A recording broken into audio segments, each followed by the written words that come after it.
Hey guys, Marsenkin here, bringing another Dragon Ball Z Dokkan battle video, and so today we're going to be talking about the LR Ginyu Force, who are coming out tomorrow on Global.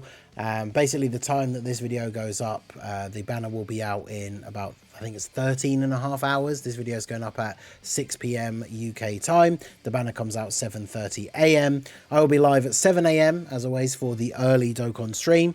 We'll be getting ourselves ready, getting set up for all the content, because there's a whole bunch of stuff coming out tomorrow. It's not just the Ginyu banner, it's also the Goku Black Super EZA. I have a guide video going up for that, talking about all the missions and everything a little bit later on.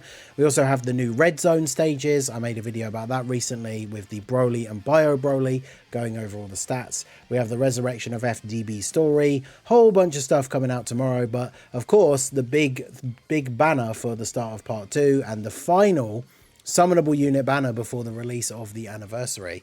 Unless, of course, did they give UI Goku EZA one when he got his EZA during the countdown? But in terms of pre-anniversary big premium banners, this is the last summonable unit banner, the yellow coin legendary summon banner for the LR Ginyu Force. Now, some of you might be thinking, after everything we've talked about in the recent announcement videos and stuff like that, this is probably the easiest, freest summon or skip video that we've made in quite some time.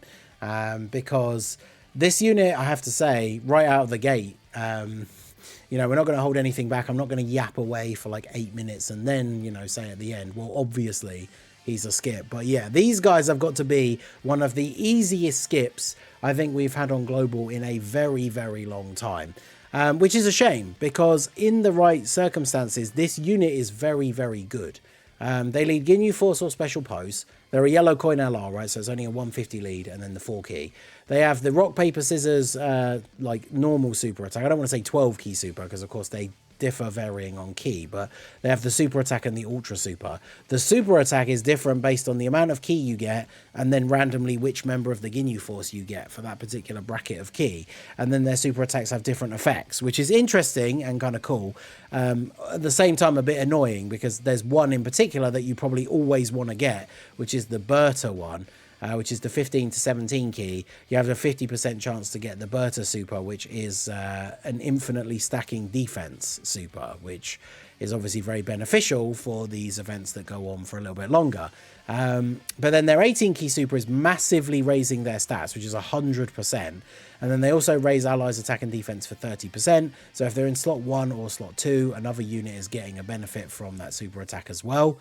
So then the big problem with this unit, because we talked about their details a little bit in the video yesterday when they were officially revealed for Global as the part 2, but the biggest problem with them is when you look at their passive and you see just how many times the special pose allies is mentioned, right? And their active skill too. So to get their intro animation, which gives them 3 key, 150% attack and defense, and an additional super attack for the rest of the battle, and then all allies attack and defense 25% for 3 turns, you have to have 5 or more special pose allies on the team when they enter on their first turn.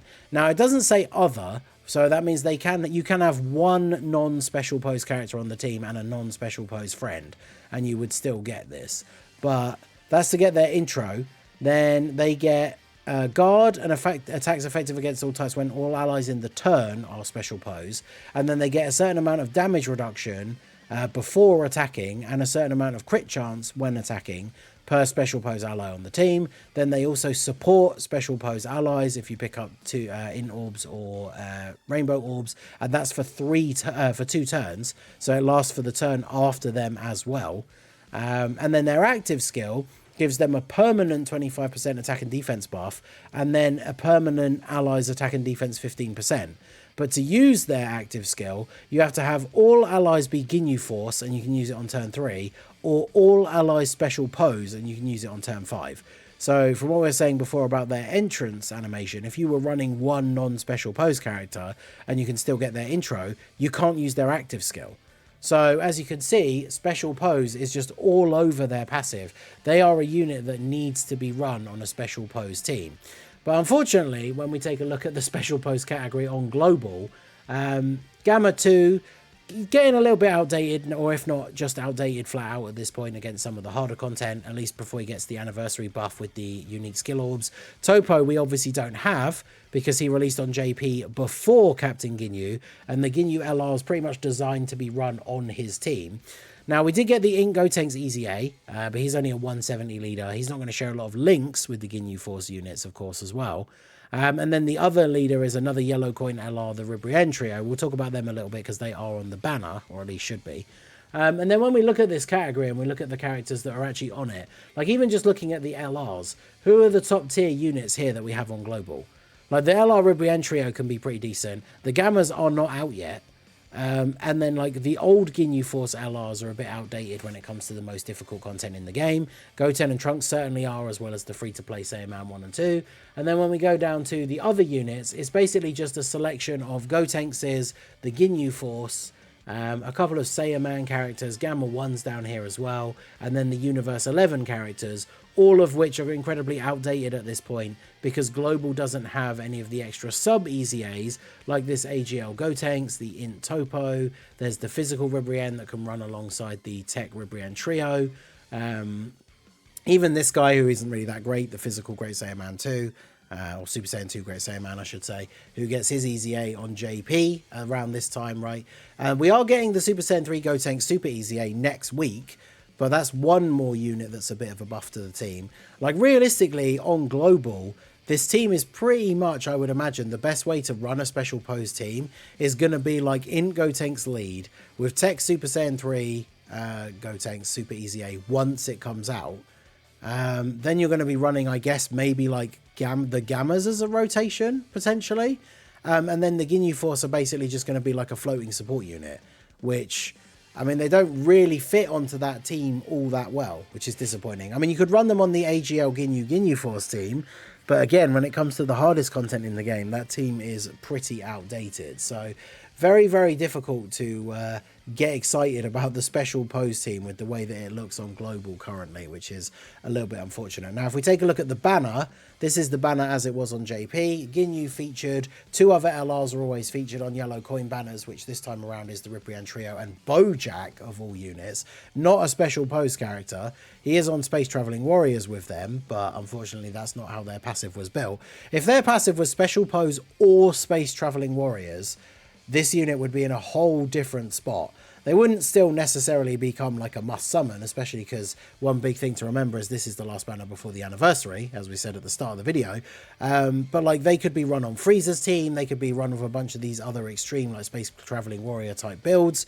But no, they have to be on a special pose team. So the Ginyu Force summonable units are here, the Raccoon and Berta and Jason Guldo. No one else on the banner, in fact, is actually a special pose character other than the Ribrienne Trio.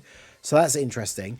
The banner is certainly not, I would say, high value in terms of the other featured characters. Now, these guys, the Ribrienne Trio, as we said, they can be quite decent, at least on a special pose team. Like, a lot of characters on this team have this signature pose link, which is key, which is, of course, for teams that don't link super well, having good key links is probably one of the most important things so that the characters can actually get their super attacks off.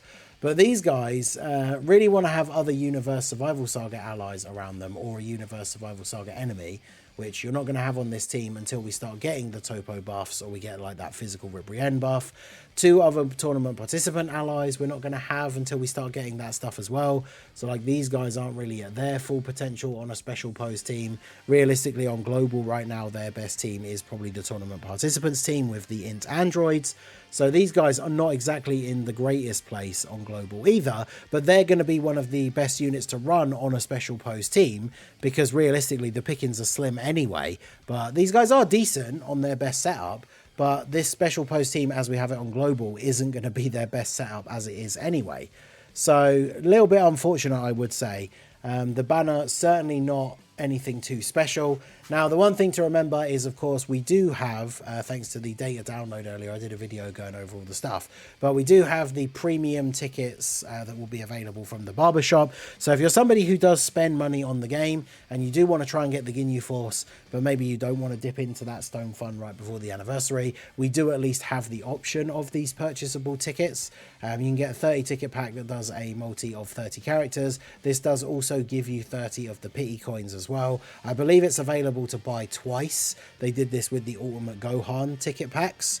And to be honest, having those 2 ticket packs and getting like 60 extra pity coins like straight off the bat when you only need 200 to get the character, I ended up getting to the pity for Ultimate Gohan in about 450 stones. So if you're somebody who does want to dip in a little bit and you do want to get a copy of Ginyu, the tickets will massively help you get towards that pity level. But of course, the only way to get them is to buy them from the shop. So this is not an option for free to play or low spenders. And as I always say with these summon or skip videos, that is largely the advice is for people who are free to play or who are low spenders. If you're a collector or a whale, or you're somebody that like the Ginyu Force is one of your favorite units, or some of your favorite characters in the game, or you're someone who's really interested in going for Topo when he eventually comes to global and you want to have the Ginyu Force ready for when his team comes out, chances are you're going to summon for them regardless of what I say, right? But if you're free to play or a low spender, you want to be using your stones as effectively as possible. And unfortunately, even if this wasn't the banner right before the anniversary, the fact that the special post team is in such a bad place right now on global is probably enough to make this banner a very easy skip. But then when you factor in that, yeah, the next thing coming up after this is the anniversary, you really don't want to be wasting any extra stones before the anniversary starts.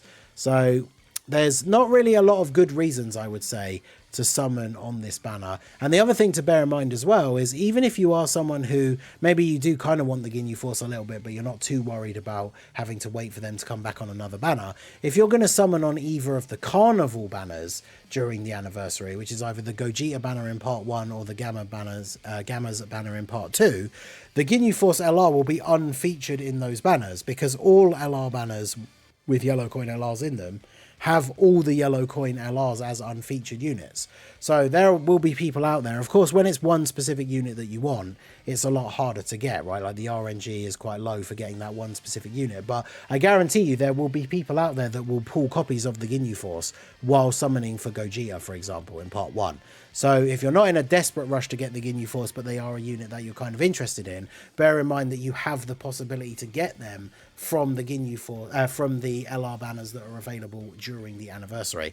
I did do a video yesterday breaking down all of the banners that will be available during the anniversary, so do go check that out if you want to see a breakdown of all of those and which one is potentially the best one to summon on in each part for your stones. But yeah, when it comes to your stones and the Ginyu Force banner, I would say that it is probably a very easy skip for like 99% of players. I know there are some people out there that are hyped for this guy. There's some people in my chat fairly regularly that are really interested in Topo and his team, really want to get the Ginyu Force, but I really can't recommend summoning for this guy right before the anniversary. Like, every single multi you do on this banner is a multi that you won't be able to do for like Beast Gohan, or Broly, or Gogeta, or the Gammas, whichever one of the anniversary units you want to go for the most. For most people, I know their sights are set on Beast Gohan in part 2, and that is one way to look at it. Every single multi you do for the Ginyu Force is a multi that you can't do for Beast Gohan. And of course, the anniversary LR banners, all 4 of them, have 3+1 multis as well. So for every 3 multis you do on this banner, you do get a guaranteed featured unit. But for every 3 multis you do on the anniversary banners, you get a free multi afterwards. And you also get tickets towards doing extra summons. So in terms of value, it's kind of a no-brainer as to which banners are better. And then, of course, those banners, as we keep saying, are coming out right after these ones, right? This banner comes out tomorrow. The anniversary starts in, like, just over 2 weeks. So bear in mind that this is a banner that is just there to try and bait out some stones. I imagine it's going to have discounted multis for the actual stone summons. It may even have, well, actually, it's a yellow coin banner, so they always have now every 3 multis are guaranteed featured. So that is a thing you could keep an eye on. It probably will have discounts. So if the first 3 multis only cost 110 stones and the third multi has a guaranteed featured unit, if you really want to roll the dice and you're fine with just losing 110 stones, then maybe you could give that a go. But I would say for most people, this banner is a very, very easy skip. So let me know your thoughts down below in the comment section. Are you one of the few mad lads out there that will be summoning for Ginyu? I will be summoning for him on stream tomorrow, but honestly, it's not a banner that I want to go too deep on. If I don't get very lucky with the summons, I may not even go all the way to pity. I don't want to spend too many stones before the anniversary, but I guess we will see how the summons go tomorrow on the stream. Is this an easy skip for you? Let me know all your thoughts down below in the comment section. So that is going to be it for the video, guys. This has been the Masked Ningen. Smash that like button, subscribe to the channel if you are new. Check out all the links down below, and I will see you all again soon. Have a good one.